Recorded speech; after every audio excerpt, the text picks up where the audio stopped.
사순절 묵상. 오늘은 요한복음 13장 12절에서 15절 말씀 가지고 함께 나누겠습니다.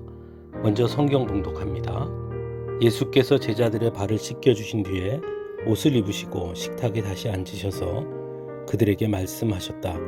내가 너희에게 한 일을 알겠느냐? 너희가 나를 선생님 또는 주님이라고 부르는데 그것은 옳은 말이다.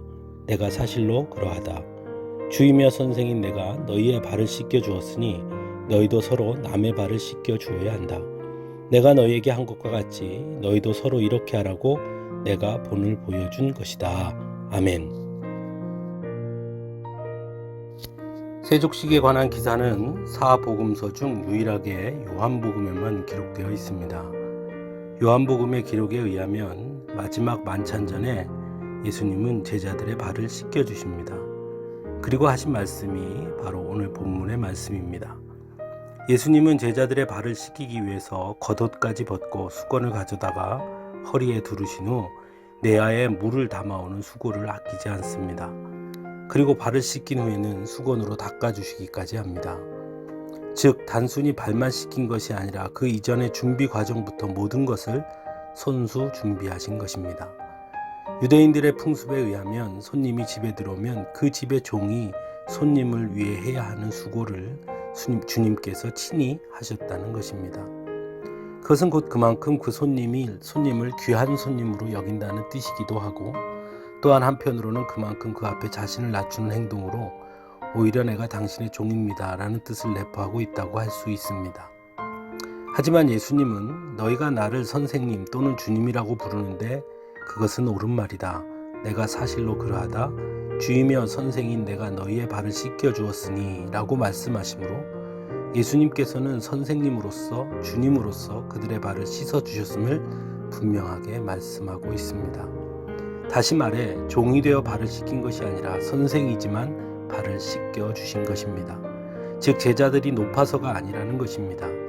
여전히 예수님이 주님이고 선생님이지만 제자들의 발을 씻어 주신 것입니다.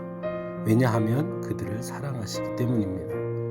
요한복음은 흔히 사랑의 복음서라고 불립니다. 요한복음에서 가장 강조하는 것이 바로 사랑이기 때문입니다. 예수님은 세족식을 통해 사랑이 무엇인지를 다시 한번 보여주고 계신 것입니다.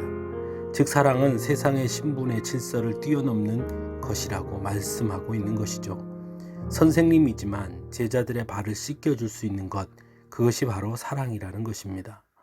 또한 사랑의 행위는 기존의 사람에 대한 주인과 종이라는 상하 관계를 뛰어넘는 행위임을 말씀합니다. 그 당시 유대 사회에는 여전히 종과 주인이라는 신분 질서가 있었고 유대인과 이방인이라는 구분과 남녀라는 구분이 있었던 시기였습니다. 그러므로 예수님께서 제자들에게 행하신 세족식은 정확하게 표현하면 높은 자가 낮은 자가 되어 행하는 것이 아니라 높고 낮은 사람이라는 신분 질서를 뛰어넘어 행할 수 있는 것이 바로 사랑이라는 것을 보여주시는 것입니다. 예수님께서 말씀하시는 사랑은 선생이지만 제자를 사랑해서 기꺼이 발을 씻어주는 사랑인 것입니다.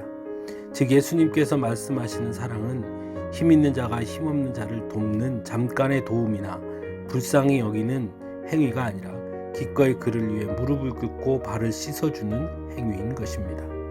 사랑하는 성도 여러분, 예수님은 바로 그 사랑을 우리에게 행해 주신 것입니다. 그래서 친히 인간이 되어 주셨습니다. 기꺼이 우리를 위해 자신의 모든 것을 주신 것입니다. 여전히 주님이시고 여전히 하나님이심에도 불구하고 말입니다. 왜냐하면 그것이 바로 하나님의 사랑, 예수님의 사랑이기 때문입니다. 이런 예수님의 사랑을 초대교회 성도들은 그들의 공동체에서 그대로 행합니다. 종과 주인이 함께 떡을 떼고 남자와 여자가 서로를 존중하며 로마인이나 비로마인이나 할 것 없이 서로를 형제 자매로 부르며 섬겼습니다. 그래서 모두 예수 그리스도 안에서 하나를 이루었습니다.